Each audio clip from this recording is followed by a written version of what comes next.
Great, thanks very much, Mark. Hi, everybody. I will be uncharacteristically brief today, given the time we have, because I think the breakout sessions will give us some of our most important work and thinking. So I'm Tom Cadogan, Director of Programs for Farm Africa, based in Nairobi, currently in the heat at London Climate Week, rather relevantly. Also, we have Bernard from GIZ, and we've got Richard from Aselli. So I'm going to be quite brief and set the stall out, and then let Bernard and Richard take a little bit more of the time and detail. Now, I'm very conscious of the fact we've got some superb BDS advisors and experts in the network. So what I'd like to do is maybe start with a concluding point, which Kate was kind of leading on there. And I'm wondering whether should not the focus of us be for small growing businesses that the offer should be a below market rate graduating model, potentially microfinance institution channeled with embedded TA that de-risks and leverages private and blended capital, not compete with it, and also respects the nature of the agribusiness, small growing business in question. And by that I mean, what and where is it on the supply chain? Is it an aggregator? Is it a processor? And what type of value chain would it be? Is it going to be in the food crops, high risk, or is it going to be in more predictable cash crops? So I want to start, and I'll end up with that because on the nature of what we've seen a lot in the donor community has been a lot of investment in challenge funds. I don't mean civil society or social challenge funds. I mean those challenge funds which are specifically targeted bottom of the pyramid. Now, those non-returnable cash grants have had their benefits in terms of outreach to marginalized and inclusivity, but they have their high risk. Also, there's been a review in terms of the repayable grants, and also then moving on to maybe the idea of not subsidized then revolving loan funds where you can actually get recycled capital lent through microfinance institutions and cooperatives. So the review of this, which came also from Farm Africa's own Mandalore Enterprise Fund from 2013 to 15, but I've also included the original African Enterprise Challenge Fund, the Malawi Enterprise Challenge Fund. I'm very happy to go and give you the kind of literature review that we did on this. And where we have seen where challenge funds, donor supported ones, have struggled, have been that even with repayable grants, many grantees never reach viability.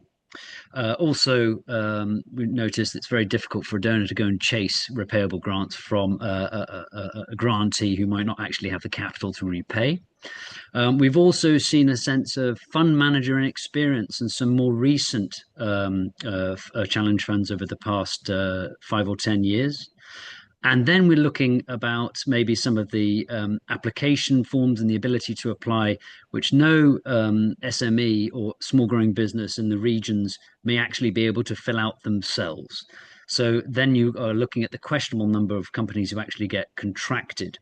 So a kind of common thread over that period of challenge funds has been potential inexperience of fund managers, weak grantee guidance, and overly long application to funding delays. Now, I know there's been a superb report out from FASA recently about the next generation of agri funds of a more commercial nature. So I want to park that, but do go out and have a look at that because that's very interesting in terms of where the management of those funds are based, certainly for the African based funds, and they're much more locally based and have a much more nuance into the type of businesses which may be able to be funded.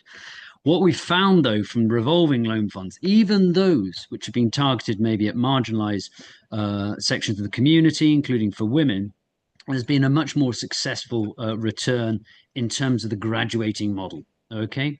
So, from our own experience, we've seen a massive uptake more recently in terms of revolving loan funds, courtesy of the non-profit wing of the Kenyan Women's National Microfinance Bank, but also how microloans can also be embedded even with high commercial companies for outgrowers on the horticultural sector.